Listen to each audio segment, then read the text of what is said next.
Thank you for joining us today. I have a very special guest with me today. I have Alyse Dusseault. I think I said it right. Yes, I did. You sure did. Thank Hello. you. Hi. I'm so glad to have another conversation with you. We spoke a few weeks ago, and just absolutely love your energy and everything that you offer the world. And I just love how the universe. I love how the universe aligns things. I just love it. It's just like, oh my hmm gosh, there's another kindred spirit. I love this. So welcome. Welcome. Yes, thank you for saying that. I'm excited to do this with you. And I know we talked about it on my podcast as well when you were on mine that, sometimes the universe brings you the people that you need to connect with. And that's the experience I've had over the last 2 years. All these people that come into my life, I'm like, yes, you are my soul family. Like I was supposed to meet you. So Exactly. Oh, I love that. I so love that. Now, would you share your background, who you are, how you got started, what happened, and of course your grief story? yes. So for those of you who don't know me, my name is Alyse, as Shauna mentioned, and I am 31 years old and I live in Nashville, Tennessee. So earlier this year, I started a business as a Reiki practitioner and a grief coach. And I got into that because I was moving through grief and I lost my fiance in June of 2020 to a drunk driving accident. And as I moved through my journey in grief and I learned things and learned tools that helped me along the way, one of those being Reiki, which we'll talk about later, I knew that I was ready to help others. And I enjoyed connecting with others on social media. I started sharing my story on social media. And I found that so many people around the world were moving through the same thing that I was, as a young widow, but also just loss in general. And yeah, I started connecting with people everywhere. And then it kind of came into my practice as well. I wanted to share what I had to learn, what I had learned. And the thing that was a little bit different, what I do is teaching others how to connect with their loved ones on the other side rather than moving on. So what I always say is, let's move forward with them instead of moving on without them. And so a little background. I met my fiance Jared in 2015, and we met through a dating app, like the true millennials that we are. And so we had chatted for about, gosh, 9 or 10 months before he asked me out on a date. 9 or 10 months. I know. That's But to awesome. be fair, I didn't ask him either. We would kind of just chat on and off. I think I was very cautious with meeting up with people from, apps or internet dating. You don't know who you're going to be meeting with. It's kind of scary, to meet someone out in public or even in private. But our first date was amazing. It was October of that year. And from then on, we were just kind of together. And throughout the years, as we integrated our lives together and eventually moved in together. He asked me to marry him in March of 2018. And so we were one of those people who were like, we have no idea what kind of wedding we want to have. Do we want to have a wedding? Do we want to elope? So we just kind of like, we couldn't make any decisions. So we just did nothing pretty much. And we just stayed being engaged, which was totally fine. But then COVID happened. And at that point, I think I was getting kind of anxious to move on, make that next step, be married, but the world was shutting down. Um, so it felt like the only way we were going to do that was probably to elope. So we made plans to elope at the end of that year. But in June of 2020, as I said, he unfortunately was involved in a drunk driving accident.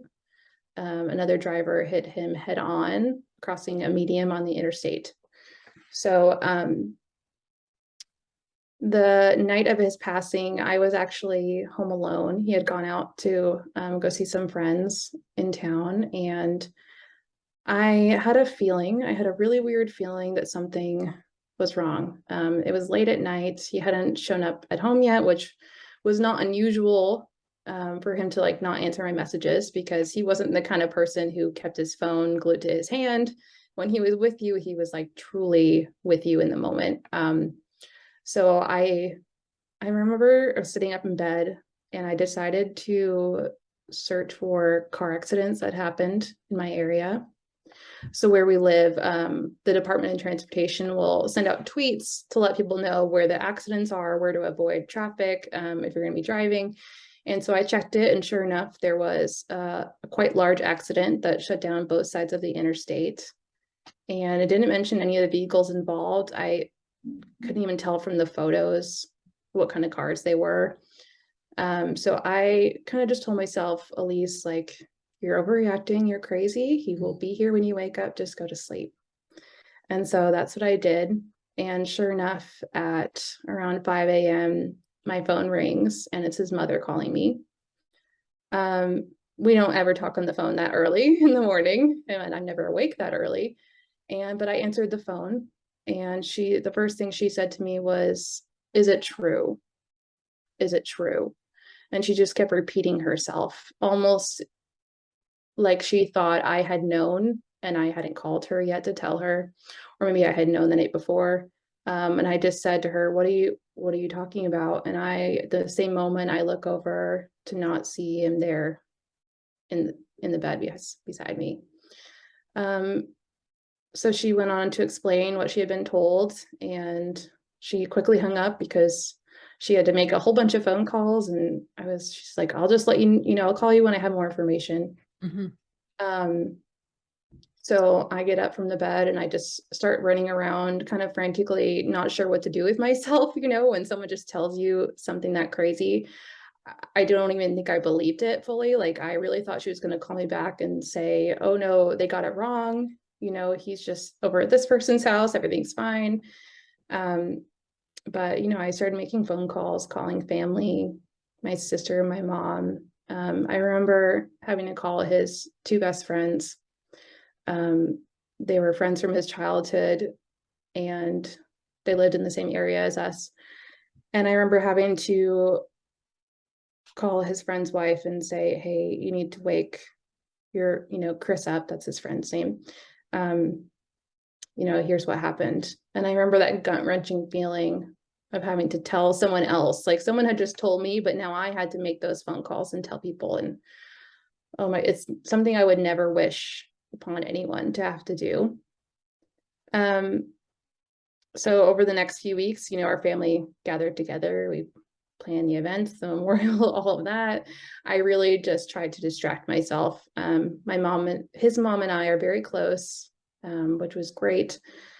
But it just, when I look back on it, sometimes it's all a blur.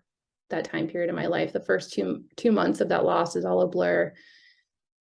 It felt like I didn't grieve him right away. Kind of like you with Jack, I just kind of pushed it to the side and I focused on tasks that I could do to distract myself. So I remember we spent 2 weeks printing out thank you cards to send to every single person that attended his, celebration of life. I'm like, is this really important right now? But it was something to occupy my time. And I went back to work very quickly because I wasn't given any bereavement time. That's another huge thing that I don't talk about too much because my fiance and I weren't legally married yet. That didn't fall into their policies of bereavement time. So I was given none. Luckily, because of COVID, I had a lot of vacation days saved up for that year, and I was able to take, my PTO time. But yeah, that was really hard to have to jump back into work. Luckily, I was at home because of the pandemic. And so I was able to, if I had to cry in the middle of the day or take a moment to myself, I could do that without being embarrassed or having to run to the bathroom. Yeah, so shortly after I went back to work that fall of that year, I really started falling into a hard spot. I've called it in the past, I've called it depression. I was never clinically diagnosed with depression, but it was really just the grief being so heavy. I had a hard time being around people, being around my friends. I really just clung to his family, and I spent as much time as I possibly could with them because they knew what I was going through.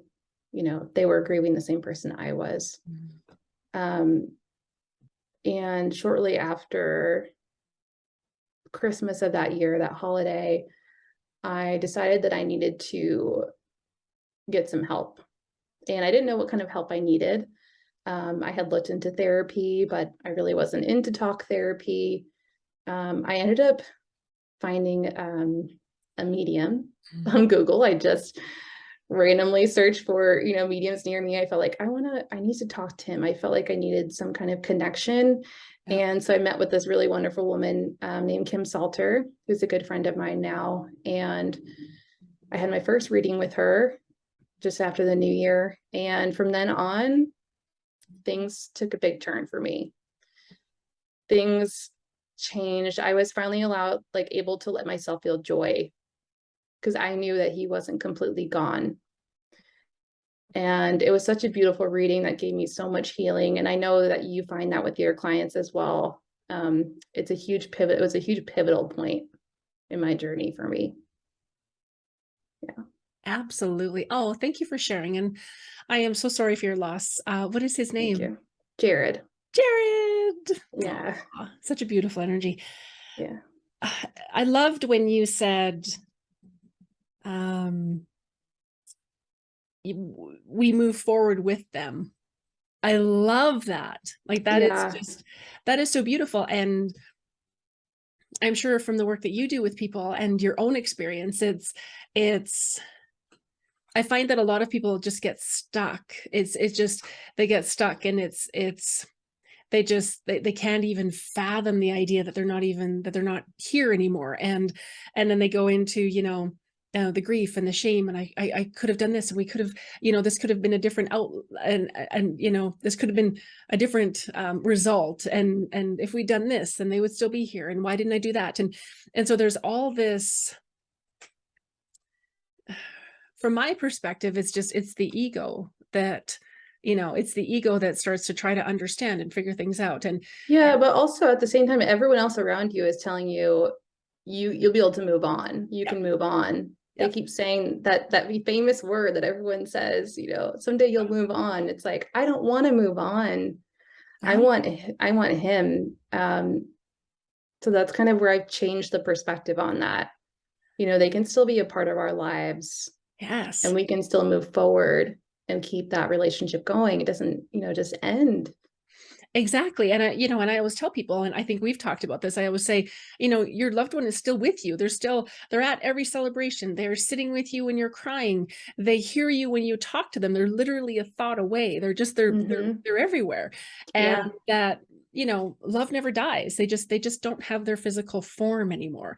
And so I think that's, as people move through their grief and they move, they mourn, and it's like they come to this point of acceptance. I've heard some people refer to it as, they reconcile. It's like, okay, so they're not here in physical form, but I can still connect with them. I can still experience them and have that relationship, as you were talking about. And I think I got that knowing through that medium reading that I had. And that's from that point forward, I was able to suddenly open myself up to feeling these things, seeing things, knowing that he's there in the car seat next to me when I'm driving. He's got his hand on my hand, like all these amazing things that started showing up because I suddenly had like an openness to feeling those things. Absolutely. Right. I think if we're closed off to it, we're not going to see the signs. We're not going to feel, hear, know that they're with us. So I think that's where medium readings are really beautiful and can really support you. I agree, not just as a medium, but, as I've shared with you, my experience having a reading, she literally brought my son back. Like it was in that moment. And I think this is the point that I'd really love to, highlight, is that, and what you were saying, it's, how open and available are you? If we are so closed down, and we, as you were saying, we're listening to what other people are saying, you'll just get over it. I mean, I would hear, just have another baby. It's not a big deal. Not a big deal. Not a big deal. You could do in vitro again. You could adopt. You could do this. You could do that. And it's almost like, I have a slight obsession right now with Peter Crone Oh my goodness. He's absolutely fantastic. He's a mind architect. He helps people move through Okay. things. And what he said is, he said, people are so conditioned to offer a solution. And that isn't what we Mm-hmm. need. That isn't what we need. And I find that I have a few relationships where I'm trying to break that. It's like, I'm not looking for a solution. I just need to talk it out. And then he goes further into, what are the underlying emotions? What are the feelings that are sitting there? What do you need to process? And it was interesting because it was realizing that I hadn't processed any of the anger. I was so angry. I was angry at the doctors. I was angry at myself. I was angry at God. I was angry Mm-hmm. at Jack. I was angry at my husband at the time. I was so angry that I couldn't even see or experience anything. And then it Yeah. just, it's so I love that. It's how open and available are you? Because once we can open that up, then, as you've experienced, we have this whole other world that is just waiting for us. Mm-hmm. Yeah, the underlying emotions of grief. Oh my goodness. I went through the anger as well, and I feel like it was kind of like a blip on my path, but it continues to come up still, even though I've really like evolved. My grief has evolved over time, but in the beginning, I had anger for this person that I never knew. The person who chose to get in a car after drinking one too many drinks Yeah. and ended my fiance's life. I had anger for her, but also she also passed away. And there was no one physically here that I could blame. So then what did I do? I blamed God. Mm-hmm. You move through that layer. And every single time it's something new. And then now I'm like, okay, who are her parents? Who are her family? I just felt like I wanted to know everything about this person. Um, and now I find myself changing the perspective where I think about her and her family a lot and what they've gone through. And I hope that they are doing okay. I think about her mom a lot, especially as this girl was her only child and losing a child. Now that I've worked with so many people who are grieving, I don't have anger for her or for her family. I have love and compassion. Mm-hmm. That is so beautiful. That is so beautiful. I've worked with so many families who have had such tragedies where their children were, there were accidents, or they were murdered, and just, there's so many tragedies, and each and every one of them, they've shared that they had to let go of the anger, because the anger was creating so much more, and they sort of got caught in this continuum of time, that only if we had done this sooner, if we had done more, if we had done, and that perpetuates the suffering, and that Mm-hmm. just sort of, keeps people, In I a sorry. low frequency. Yes, right. Yeah. Like it just, Yeah. it really does. And as we've talked about this before, it's, we need to raise our vibration, our frequency, so that we can experience our loved ones and be able to, you know, perhaps not have full-blown conversations to start, but just to be able to experience them, and just to start to feel them around you. Now, you Mm-hmm. mentioned the grief encompasses so many underlying emotions. Can you share with us what that looks like? Yeah, so I'm sure you're all familiar with the 5 stages of grief. And I believe the stages are valid, but also I think that it comes in so many waves. So even with, what is it, bargaining, depression, anger, guilt, all of those, you might have more than one at the same time. You think you've moved through your anger and then it comes back around again a year later. You think you've moved through the depression and it shows up again, 5 years from now when something triggers it. It's just, gosh, I definitely have moved through all of them, even if it's just for short periods of time. And I think it's important to allow yourself to feel those things. They say, feel it to heal it. It really is true in this instance. Unfortunately, I don't want to feel the depression. I don't want to feel the pain and the anger for these people, but it's it's a layer you have to move through. It's part of the grief. It really is, and I love how you said that.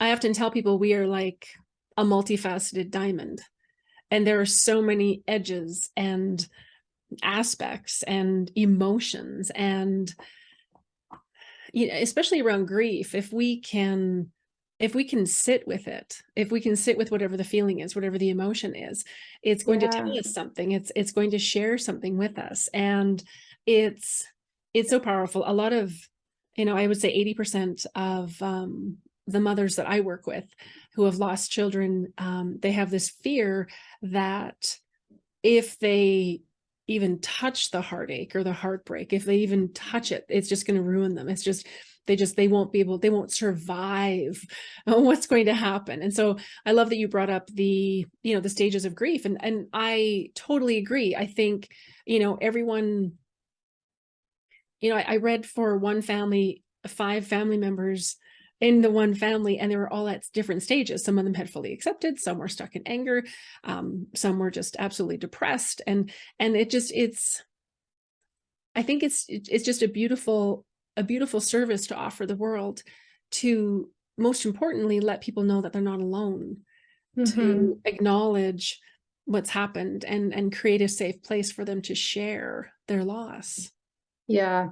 And I will say that very similar to that family that you read for, Jared's family and I were all in very different stages all the time. Mhm. um, I watched them, some of them aren't able to speak his name still. Oh. Some people, other family members, every chance they get, they want to talk about him with me, and I love that. But I also recognize that we're all moving through this at different times, different stages. I need to respect how they grieve, just like they respect how I grieve, more out in the open, sharing as much as I can because I just love talking about him. But um, that's part of it too, is like respecting where other people, their process, you know? I totally agree. I think that is so important, because I don't know if you've experienced this. I would love your take on it. I find that I find that people that sort of, they kind of get grumbly, and we don't need to talk about this. It's over. It's done. It's move on next. I Mhm. find they haven't even touched the grief. They haven't Yeah. even they haven't even gone there, and that's okay. I think it's really being an invitation that, as you mentioned, we can move forward with them. And I've had so many people say to me over the years, what you do is crazy. Like, you can't connect with them. They're not here. They're gone. And I say to them, well, Yeah. how do you know that you're breathing oxygen? Like, did you go to Costco? Did you buy a box of oxygen? Like, how do you know that you're breathing? And so I think it's really giving people the opportunity, and just showing them that there's more. Like, it's possible. And not necessarily that they have to believe in mediums, or Hmm. the afterlife or anything like that, but it's just maybe planting that seed that, what if there is more? What if you could experience them? What would that be like? Yeah, for sure. And that's what I work on with my clients, but also the people that I come across who are, let's say, non-believers or not open. My mentor always reminds me that we are not here to convince anybody. Hmm. If they will come to it in their own time, if and when they're ready, and if they're not, that's okay. I'm not here to convince you that everything that I see, hear, and feel is real. I know it's real. I feel it, and that's the connection that's important. Absolutely. And I think it's like you hit the nail on the head. It's what's true for everyone, and my the focus of my practice became moms who've lost children. And in the last 6 months, I've had so many dads that have stepped forward now, and it's amazing, because, and not that we've been trying to forget the dads, and just the moms just seem to gravitate toward me, because I've also lost a child. I think there's Right. that connection, that kindred spirit. But it's interesting, because I find that so many people who not necessarily were naysayers, but they just sort of were like, okay, I don't, seems kind of weird to me. But then when something like this happens, it really touches home. And I think, as humans, we're trying to figure out, okay, what is this? Where did it come from? I don't ever want to experience this again. How do we get rid of it? What can we do with it? And so again, moving through all of that, and that yes, we can have that experience with them. So how do you experience Jared now? Oh my gosh, I'll tell you this, he is a show off. And I say that, and what I mean when I say that is that he shows up constantly and he loves to send signs. He Aw. loves to, I mean, I'm clairvoyant as well, so I see visuals of him all the time. I always see him different outfits, different facial hair, there was one time before he passed away where he was trying on a mustache for a little while. I see him that way and it just makes me laugh. But he's very, very active with the signs. Oh my gosh, I have so many amazing sign stories. I'm trying to think of. Okay, so one of the ones that happened more recently within this past year. So I was on his anniversary of his death. Last year and this year, I chose to go see my friend Kim again. Who's a medium, because I want to, even though I know I can talk to him, I want to have that really deep connection with him on that special day. And so something that he brought through and he kept saying was, "Where are my shoes? I don't know. I don't have my shoes. Where are my shoes?" And for reference, like I didn't get any of his clothes back that he was wearing that evening. I was giving nothing but his wallet. So I have no idea what happened to his belongings. And so I also don't know where his shoes are. So I couldn't answer the question, but I kept it in the back of my mind. And about 2 to 3 weeks later, my brother-in-law sends me a text message, and he says, Era, who's my niece, Jared's niece, we just put her down for bed. And at bedtime, she said to us, Uncle Jared went up the mountain to the other side and he forgot his shoes. Yeah, Oh. I know. Oh And my of God. course, Jason didn't know what this meant or what the significance was. But when I read this message, I was like, holy shit. Like, Yeah. yeah, it's been little things like that constantly over the last couple of years. Oh my God. That is, Yeah. wow. That's mind blowing. I love that. Like, that's just Hmm. such a beautiful confirmation, right? Like you're saying, like it's nice. Yeah. We can connect with our loved ones. We can see them, experience them. We know they're with us, but it's having something like that happen that I think for me, it just really solidifies my faith and my Hmm. knowing that there's more, Yeah. and they're okay and they're with us. And I just love that. And I often say to people, why, people that I work with, a lot of people that have fear about connecting. They're afraid to see, they're afraid they're going to be possessed or taken over or something bad's going to happen. And I often tell them, well, children come in and they're wide open and they see spirit and they communicate with spirit, and so do animals. And I said, that's because they don't have any points of view that it's wrong, it's scary, it's evil, it's the devil, I'm going to be hurt, it's not safe. It's just, they're a clean slate. They don't have any of that. I call it garbage. They don't have any of that garbage that's preventing that beautiful connection. So I also wanted to mention that. I mean, that is just so beautiful that she was so wide open to see that and experience that. I love Yeah, they are so connected to him, and I could just see it. My so Jared, interesting fact, Jared passed away the day before my 29th birthday. Um, and so on the first anniversary of his passing, I believe it was the next day, so it was my birthday, I was having cupcakes with his family, just in the kitchen. And my niece and nephew were there. They're really young. They were only 2 and 3. They're quite young. And I said to my nephew Max, I said, "Do you know how old I'm turning?" And I held up 3 fingers and a 0 to say I'm turning 30. I wanted him to say 30, but because he's so young, he can only count like fingers. And he stares at me and laughs and says, "Jared, Jared, Jared." He says it 3 times. Oh, so sweet. Isn't that crazy? Oh my God, I love that. Oh, Yeah. that I is was so like, good. I said to my sister-in-law, I was like, what did he just say? Like, What I did was like, you did I say? hear that correctly? Oh my gosh, I love that. That is so sweet. Oh my God, Mhm. so sweet. I love Yeah. that. Thank you so much for sharing that.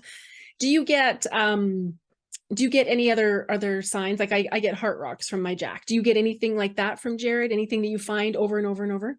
Yeah, I get a few different things, and it's kind of it constantly is changing. So when he had first passed, I would get rocks with words written on them. So I would be like on a hike and I would find a rock that was painted with something like a cute little saying on it or something. And then shortly after that, it became anchors, like boat anchors. Um, I still see those today. And then I started asking for pink elephants. I wanted something so random, so unique that I couldn't explain it away. Right. So the first time I asked for pink elephants, I was on vacation with my mom. We were in Hilton Head, South Carolina, which is like on the coast. And we were in our hotel room looking for things to do, the next day in town. And I had asked for the pink elephant the night before. I couldn't sleep. I was up just like thinking about him. And I said, hey, Jared, send me a pink elephant. I just want confirmation that you're around, even though, he's always sending me signs, but you know how it goes. You want a sign. You want a sign? So, yeah. So the next morning, I'm scrolling on my phone looking for things to do in the city. And suddenly an ad pops up and it's to go visit two life-size elephants, like sculptures of elephants. One is pink and one is gray. So literally a giant pink elephant on my phone the I love next it. day. Yeah. Nice. Nice. I love that. Oh my Yeah. God. I He's love that. powerful. He is. And it's just his energy is just like, oh yeah, all right, we'll make this happen. Yeah. He's Okay. like, don't doubt my abilities. Like challenge accepted. Here we go. Yeah. Oh my Exactly. gosh, I love that. So I wanted to delve in a little bit into Reiki, and I'm also a Reiki master teacher, and I find Yeah. that Reiki is just so it's just so powerful, and it's just so healing and nurturing. And would you share a little bit about your experience with Reiki, and then what that looks like? How does that help grief? How does that help someone move through the loss of a loved one? Yeah, absolutely. So just after the 1 year anniversary of his passing, I started experiencing some really bad anxiety. I had never had anxiety before this. I didn't quite know what it felt like, but I knew I wasn't just stressed. It was something other than just, everyday stress. And a friend actually recommended, she's like, well, I go see this woman for Reiki. I had no idea what Reiki was, never heard of it. I go see her once a month and she works on me and I leave and I feel better. I'm like, okay, I'll try it. I am very much someone who chooses not to take medications if I don't have to. So I was really looking for something more like homeopathic to try and holistic. So I was like, all right, I'll give it a try. I go to the appointment. It was an hour and a half Reiki session. And when I left there, I felt completely different. I felt open. My heart was open. I was suddenly like feeling Jared even more strongly than I ever had before, and my anxiety went away completely from What? that one session. Yeah. From one session. Wow. Yeah. Wow. Uh-huh. Mm-hmm. Yeah, so I was like, okay, this is powerful. I need to Mm-hmm. learn more about this. So by the fall of that year, I had decided to take my Reiki certification. So I took my level 1 like in November of that year, and a few months later took my level 2. And I started my business just earlier this year, I think it was end of January, February, and I started taking Reiki clients. And I found that all of my clients who were coming in for Reiki were also experiencing grief. And so we were connecting on the grief, and we would spend a good time in the session talking about what they were working through. And so I said, okay, there's something here. I think I can help these people with not only Reiki, but with the tools that I've learned through my journey. And so that's where grief coaching came about.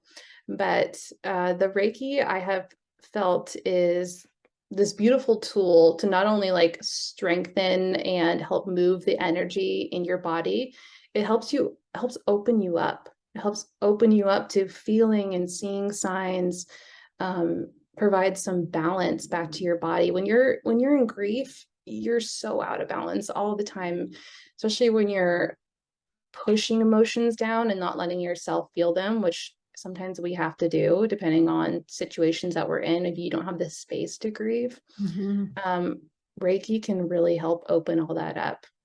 I And love that. yeah, That is so beautiful. I love that. I always tell people, Reiki's kind of like a roto-rooter. It's kind of going through and it's kind of dissolving and chewing up the energy that that's that's no longer clogged, serving, yeah. I right? always I So talk about yeah, I talk about like energy moving through pipes, like imagine you have pipes in exactly. your body. Yeah, Yes, exactly. yeah, And I tell people, it's like, yeah, it's like it's Drano. It's like it's gonna get that clog, and then that allows more of that beautiful energy to flow through that will, assist with the healing and assist with, just I often tell people that when you're moving through the loss of a loved one is, in any kind of loss, but especially the loss of a loved one, it's just so important to, step into the art of extreme self-care and to really take care of yourself. And that's usually one of the first things that I say to someone is maybe, let's have a Reiki session, or, go sit by the river, or, if you need to eat chocolate, just eat it, and just whatever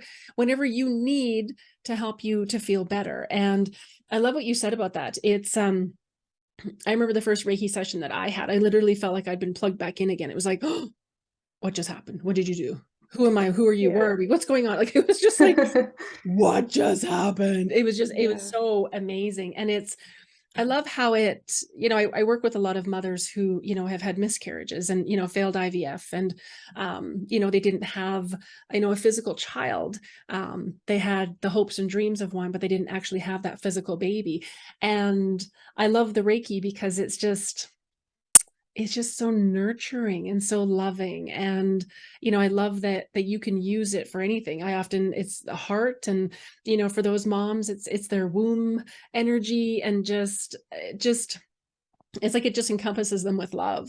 And I think, yes, especially in this day and age, I mean, aside from grief, we have so much that's been going on in the world, and people are really struggling to, come back to that center. Like we were talking about a little bit earlier about just, you were saying, feeling okay with things and feeling good about stuff, and just, experiencing joy is what I think you had said. And I find that it's just so beautiful to be able to be wrapped in that energy, and just even doing something nice for ourselves. yeah, It's almost like there's this idea that, we should grieve in quiet. Like we should just go over there and do it.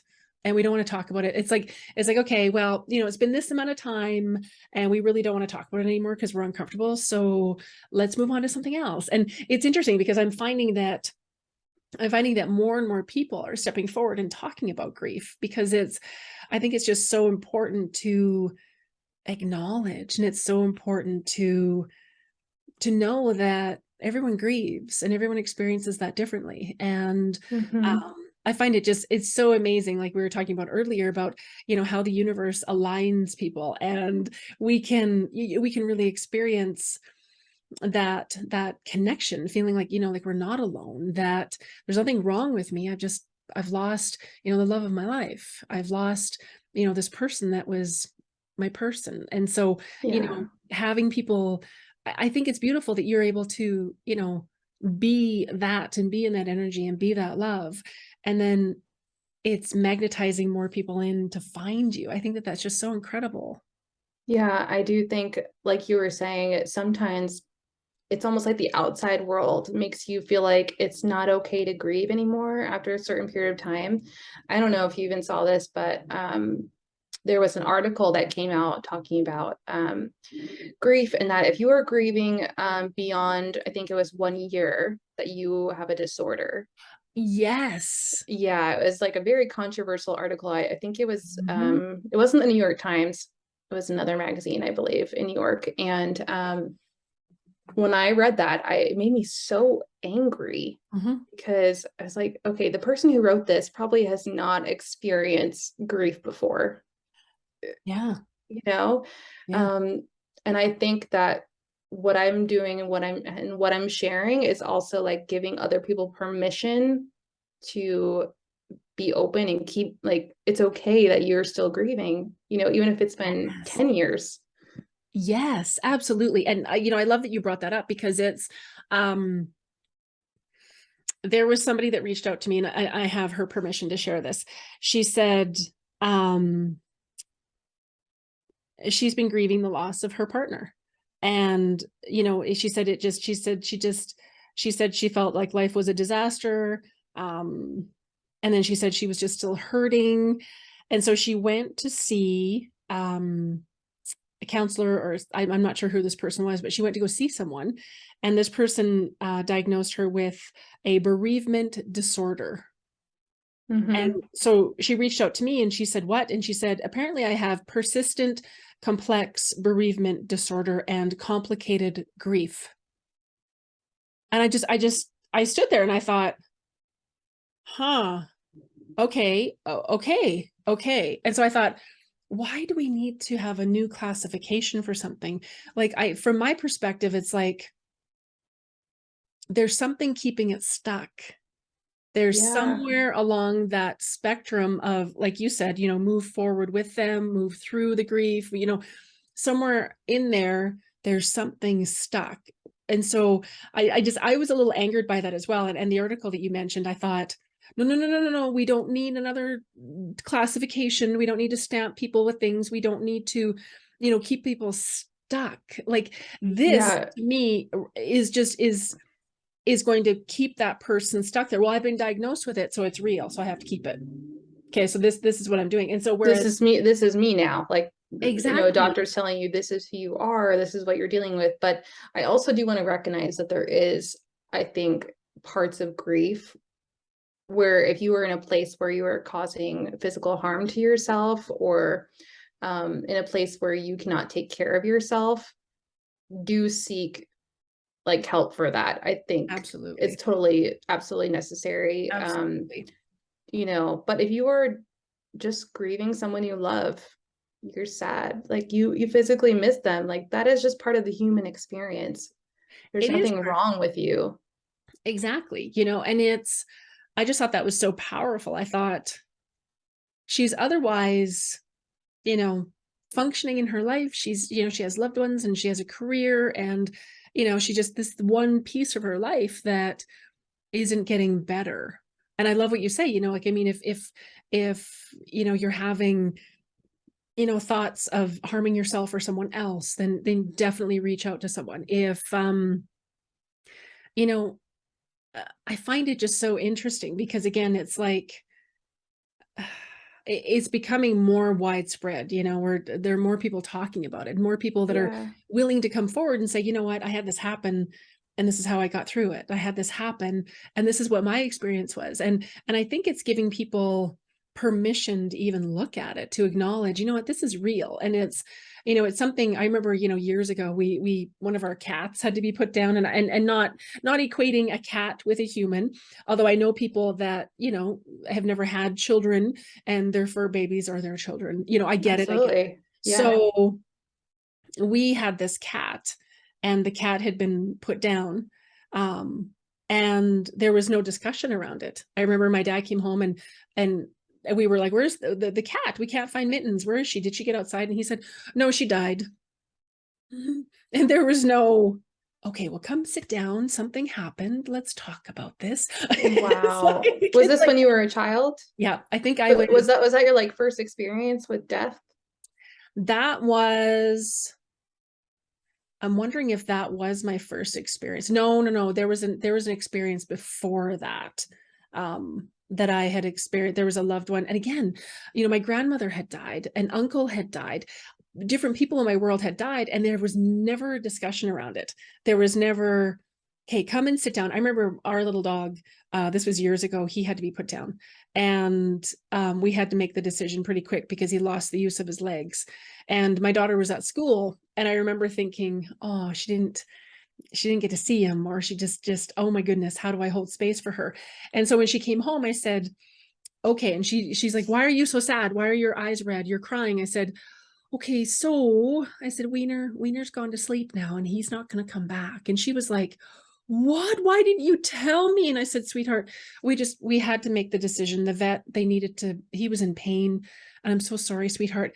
And then it was so cool because then she saw him because, kids are wide open. She's like, Yeah. Wiener, I heard Wiener's here. He's home. He's here. No, you're lying. He's here. So it was really cool because, and not to say that, you have to be a medium to be able to hold space for your children like that, but just, just holding space. And I think just the simple question, how are you feeling? Mm-hmm. How are you feeling? What does that feel like for you? What does that look like? How are you feeling? And so, yeah, it was interesting because, it was just, the cat was there. The cat was gone. Okay. So we don't talk about that. And then when my grandmother died, same thing. My grandmother died and I didn't want to go to the funeral. I remember I was like, I'm not going to her funeral. No. And so they made me go to the funeral. And then afterwards they were getting together to have, tea and sandwiches and stuff. And I said, no, this is not a celebration. I refused to go. I was like, no, I was so upset. And again, no one came and said, hey, are you doing okay? Do you want to talk about this? And I swear for like a year straight, I wore black. That's all I wore. I wore black. I was so upset. I didn't realize I was mourning. But it's interesting, right? Like it's, having the awareness and the information I do now, I look back and I think, aw, you were grieving and mourning someone that you absolutely loved. And you didn't have anyone to process that with. You didn't have anyone to even hold space for it. And, I think the adults around me also didn't have the capacity. They weren't available and open. They didn't even know how to process it for themselves. So how do you, what are, what are some tips that you can give our listeners as to, how do you create that arena for your healing? Like what are some things that you can add to your world to help support your grief? Yeah, I think the first and most important thing, even before looking for healing, is just letting yourself feel it. Completely just letting yourself be in it as much as you possibly can, so that when the opportunity does come to start the healing, you are ready, I think. But I do recommend, for me, the number one thing was looking for the signs, asking for signs. And with that, the medium reading was super pivotal in my grief journey as well. So, but just like we've said, you do not need a medium to connect with your loved one. They are always here. So I would say, like, continue the conversation. When they are no longer here physically sitting next to you, speak to them as if they are, because they are here, right? I know that my fiance hears me because he shows up and sends me signs to let me know that he's heard every word I said. So I think the simple act of just talking to them is a huge thing. I know people get in their heads and they're like, well, I feel like I'm making up the answers. I feel like I'm not really hearing them. And that is valid. That is a huge thing. But there's an element of trust there. You just have to trust. The next thing, I really do think, like, Reiki is super helpful. It's not the end all be all. It's just a tool, just like everything else with energy work. It's just a tool to aid you in your healing. So I think, as we were saying earlier, self-care is super important, taking care of yourself, and also finding people who can hold space for you without judgment. That is a huge thing that is hard to find when you're grieving, especially if you want to grieve out in the open, like someone like me who has chosen to share her grief journey on social media. There is a fear of judgment there. Am I grieving too much? Does it look like I'm, trying to get pity, which is absolutely not the case, but those thoughts always run through your mind. But I think finding those people who will support you and hold space for you, whether that be friends or family or a therapist, or, maybe it's your Reiki practitioner, whoever it is, I think that's really important and was super helpful for me. I love that. That was just so beautifully put. I love that. Would you touch a little bit on the secondary losses? What does that look like? Oh gosh, yeah. I think it's different for everyone. partly depends on the type of loss, but for me, I think the secondary losses were more about the future, losing this idea of having a family with my partner, future children, our future wedding, all of those things. And also I lost myself. I lost the version of myself that I was. I'm a completely different person now. I truly believe that. And I grieve for her as much as I grieve for him, you know. But in other situations, some people might experience loss of family. So I am lucky to have an amazing relationship with my in-laws and their family. They've always made me feel like I'm part of the family, and I feel like it's always going to be that way, I hope. But in some other situations for other widows or people who have lost a partner, sometimes that's not the case. You might lose connection with a whole group of people that you once called family, and they're no longer wanting to support you, especially if, say, like you lost a spouse and, you know, in-laws are not wanting to be a part of your life anymore. That's something that you might have to work through. Yeah. I love that. That is so beautiful. I absolutely, we could talk for hours and hours. We'll have to get together again. I know. Right? Now, would you please share with our listeners, how can they find you, the name of your podcast, how to get in Yeah. touch with you? Where are you on social media? Tell us everything. Absolutely. So I'm very active on Instagram. My Instagram is intuitively_Alyse, ALYSE. My website, intuitivelyAlyse.com, and that's where you can find me to connect for, you know, my offerings or bookings. And then the podcast is called the Grief Awakening Podcast, and we're pretty new to the space. So I've only got, you know, about 6 episodes in, but I'm really enjoying creating that. And it's been a place for me to have a new voice in my grief. Oh, I love that. Thank you. Thank you so much for sharing your journey. Thank you for sharing Jared with us. Yeah, As always, I love chatting with you, and you too. sending you mountains of love. Thank you so much for having me.